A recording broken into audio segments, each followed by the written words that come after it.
আসসালামু আলাইকুম। বিমানের আজকের ফ্লাইটটিও বাতিল হয়েছে। ফ্লাইটটি আজকে দাম্মামের উদ্দেশ্যে আসার কথা ছিল, সেটি বাতিল করা হয়েছে। এর মানে দাম্মাম থেকে সন্ধ্যা 7:30-এ যে ফ্লাইটটি বাংলাদেশের উদ্দেশ্যে যাওয়ার কথা ঢাকার উদ্দেশ্যে, সেটিও বাতিল হবে। আসার সময় BG349 নাম্বার নিয়ে আসছে, যাওয়ার সময় BG350 এই নাম্বারেই বাংলাদেশে যায়। বিমানের আরও বেশ কিছু রুটের ফ্লাইট বাতিলের ঘোষণা এসেছে। স্ক্রিনে দেখতে পাচ্ছেন দুবাই, আবুধাবি, শারজাহ, দাম্মাম, দোহা ও কুয়েত রুটে।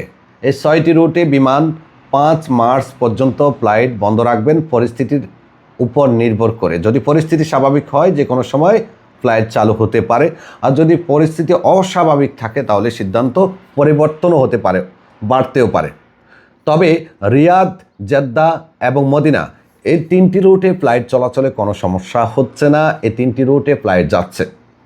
আপনারা যারা দাম্মামের উদ্দেশ্যে ঢাকা থেকে আসবেন, যাদের ভিসার মেয়াদ একেবারে শেষ পর্যায়ে, ভিসার মেয়াদ শেষ হয়ে যেতে পারে, এমন পরিস্থিতি যদি হয়, তাহলে সরাসরি বিমান বাংলাদেশ এয়ারলাইন্সের অফিসে যোগাযোগ করে আপনার ফ্লাইটটি আপনি রিশিডিউল করে নিতে পারেন রিয়াদ, জেদ্দা অথবা মদিনার উদ্দেশ্যে।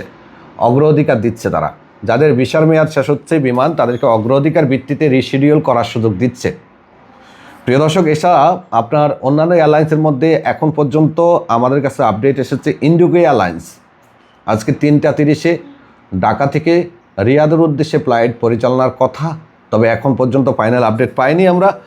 আর দুবাই ভিত্তিক যে ফ্লাইটগুলো আছে সেগুলো নিয়ে এখন পর্যন্ত প্রপার কোনো তথ্য আমরা পাইনি। সৌদি এয়ারলাইন্সের ফ্লাইট একদম স্বাভাবিক চলছে। ইউএস বাংলার ফ্লাইট একদম স্বাভাবিক চলছে। শুধু দাম্মাম রুটে বিমান বাংলাদেশ এয়ারলাইন্সের ফ্লাইটের সমস্যা হচ্ছে। রিয়াদ, জেদ্দা, মদিনাতে ফ্লাইট স্বাভাবিক আছে। ধন্যবাদ, ভালো থাকবেন, ভিডিওটা শেয়ার করবেন, অনেকে উপকৃত হবে। আল্লাহ হাফেজ।